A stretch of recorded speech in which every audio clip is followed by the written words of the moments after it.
नमस्कार दोस्तों, स्वागत है आपका अपने YouTube चैनल वेदों की ओर में। आशा करता हूँ कि आप लोग स्वस्थ और मस्त होंगे। दोस्तों, आपने द्वारका नगरी के बारे में तो सुना ही होगा, जो समुद्र में जा समाई। एक ऐसी नगरी जिसके महाराज स्वयं भगवान श्री कृष्ण हो। आखिर क्या हुआ द्वारका नगरी के साथ, आइए इस वीडियो में हम जानते हैं। भगवान श्री कृष्ण ने मथुरा वृंदावन को छोड़ने के बाद समुद्र तट पर द्वारका नगरी बसाई थी। वही द्वारका जो आज गुजरात की शान है। कई खोजों के दौरान समुद्र में एक नगर डूबा होने की बात सामने आती है। दरअसल समुद्र में समाई यह नगरी द्वापर युग में कान्हा द्वारा बसाई गई द्वारका ही है, जो कौरवों की माता गांधारी और ऋषियों द्वारा दिए गए शाप के कारण तहस नहस हो गई। अब आपके मन में सवाल उठेगा कि भगवान की बसाई नगरी को भला ऋषि क्यों शाप देने लगे। आइए जानते हैं। महाभारत के युद्ध में पांडवों की विजय हुई।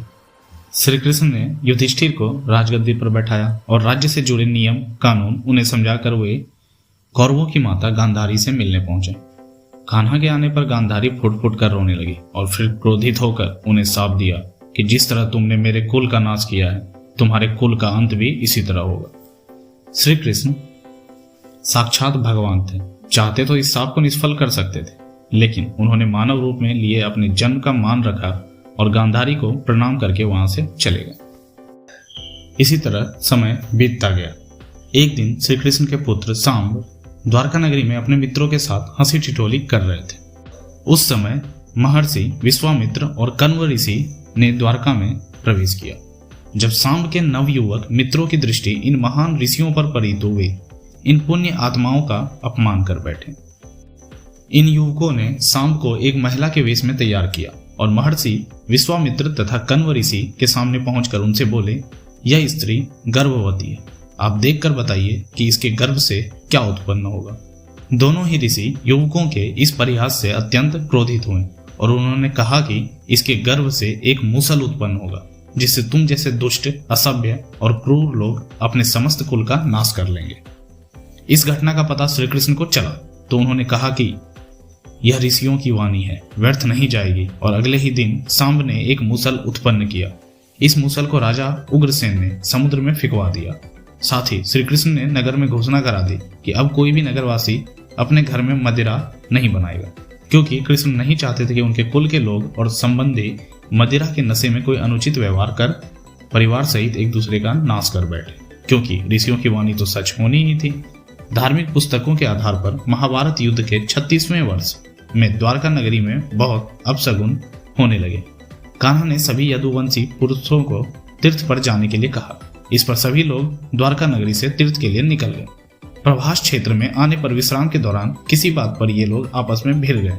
यह बहसबाजी झगड़े में बदली और झगड़ा मारकाट में। इस दौरान ऋषियों का श्राप इस रूप में फलीभूत हुआ कि सांब ने जिस मूसल को उत्पन्न किया था, उसके प्रभाव से प्रभास क्षेत्र में खरी एरका घास को लड़ाई के दौरान जो भी उखाड़ता, वो एरका घास मूसल में परिवर्तित हो जाती। ऐसा मूसल जिसका एक प्रहार ही व्यक्ति के प्राण लेने के लिए पर्याप्त था। इस लड़ाई में श्री कृष्ण के पुत्र प्रद्युम्न भी मारे गए। सूचना मिलते ही कान्हा प्रभास क्षेत्र पहुंचे। अपने पुत्र और प्रियजनों को मृत देखकर श्री कृष्ण ने क्रोध में वहां खरी एरका घास उखाड़ ली और हाथ में आते ही उस घास ने मूसल का रूप ले लिया। लड़ाई में जो लोग बचे रह गए थे, जिन्होंने अपने परिजनों को मारा था, श्री कृष्ण ने एक एक वार से उन सभी का वध कर दिया। अंत में सिर्फ श्री कृष्ण, उनके सारथी दारुक और बलराम बचे। इस पर श्री कृष्ण ने दारुक से कहा कि हस्तिनापुर जाकर अर्जुन को यहाँ ले आओ। फिर बलराम को वहीं रुकने को कहा और स्वयं अपने पिता को इस संहार के बारे में सूचित करने द्वारका चले गए। कान्हा ने वासुदेव जी को इस नरसंहार के बारे में बताया और कहा कि जल्द यहाँ अर्जुन आएंगे। आप नगर की स्त्रियों और बच्चों को लेकर अर्जुन के साथ हस्तिनापुर चले जाएंगे। जब श्री कृष्ण वापस प्रभास क्षेत्र पहुंचे तब बलराम जी ध्यानावस्था में बैठे थे।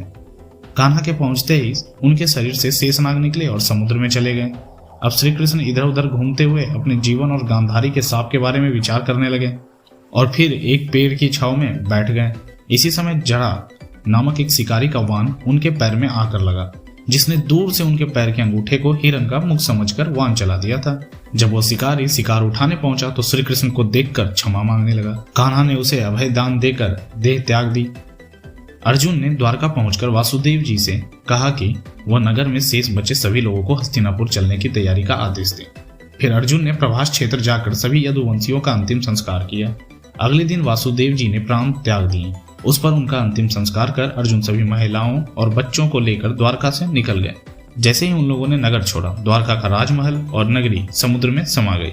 उसी नगरी के पिलर और अवशेषों के बारे में समुद्र से जुड़ी अलग अलग रिसर्च के दौरान जानकारियां मिलती रहती हैं, जो रहस्यों से भरी हुई है।